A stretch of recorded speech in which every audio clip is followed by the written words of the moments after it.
അമ്മ നോക്കി നോക്ക്. ഇത്രയും രീതി എന്താ പറയാ ഇണക്കത്തിലൊക്കെ നമ്മളൊരു പന്നിക്കുട്ടിയെ കാണുന്ന് പറഞ്ഞിട്ടുണ്ടെങ്കിൽ വളരെ അതിശയമായിട്ടുള്ള കാര്യം കേട്ടോ. അതിന്റെ നഖം കൊള്ളുവോ മേല്? ഇല്ല. അയ്യോ, നമ്മളെന്തെങ്കിലും ചെയ്യോ? ഇല്ലല്ലോ.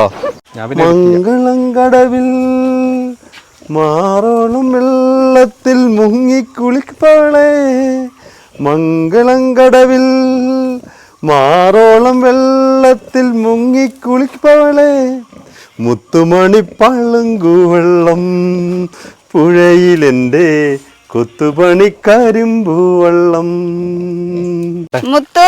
മുത്തുമണി വാ വാ വാ വാ വാ ഇതാ ഇതാ വന്നോ വന്നോ വാ. മുത്തിനെ ഗോതമ്പ് ആട്ടപ്പൊടിന്റെ ഗോതമ്പ് കൊടുന്നേക്ക. ഇതിന് വേണ്ടിട്ട് ഇങ്ങനെ കാത്തു നിൽക്കാവൂലേ? കടിയൊക്കെ മേടിച്ചോണ്ട് വരുമ്പോ കാത്തു നിൽക്കും ഇത്. ശരി.